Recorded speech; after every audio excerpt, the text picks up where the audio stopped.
Well, the government shutdown is likely averted thanks to a temporary spending bill that got bipartisan support. But Speaker Mike Johnson reached across the aisle for the votes, and that's exactly what got his predecessor voted out of his position. Let's get right to Robert Moses. He joins us in studio with the very latest. Good morning, Robert. Tashani and Dan, good morning to you. You said an important word, temporary. This plan is very temporary. It kicks the can down the road until just after the new year. That's the bad news. The good news is that, assuming it clears the Senate, it will keep the government functioning at least for a couple months.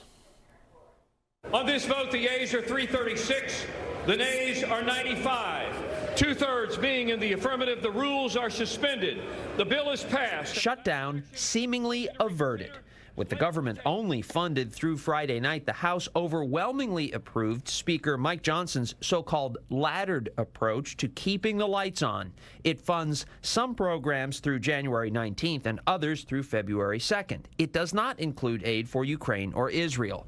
Majority Leader Chuck Schumer says he wants the Senate to vote on the bill as soon as possible so President Joe Biden can sign it, which the White House has indicated he will do. Both of us agree, the White House, myself, that if this can avoid a shutdown, it'll be a good thing. In passing the bill, Johnson passed the first big test of his time as Speaker. He took a victory lap for not funding the government with one gigantic spending bill, which is called an omnibus. We are not going to have a massive omnibus spending bill right before Christmas. That is a gift to the American people, because that is no way to legislate. It is not good stewardship. Because of the razor-thin Republican majority, Johnson relied on Democrats to get his bill across the finish line, a tactic that led to the ouster of his predecessor, Kevin McCarthy. Democrats, only two of whom voted no, took their own victory lap. Let us be very clear. It's the Democrats that have come to save America and to stop this dastardly shutdown. 93 Republicans, including Congressman Chip Roy of Texas, voted no. We promised the American people that we would stand to thwart this administration, cut spending, secure the border. We've delivered on none of that so far. All we've delivered on is increasing the debt $4 to $6 trillion.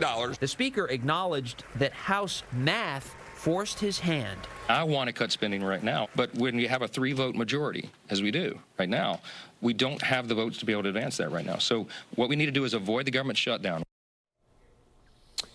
We mentioned President Biden is expected to sign the bill if and when it passes the Senate. The president arrived yesterday in San Francisco ahead of his meeting there today with Chinese President Xi Jinping.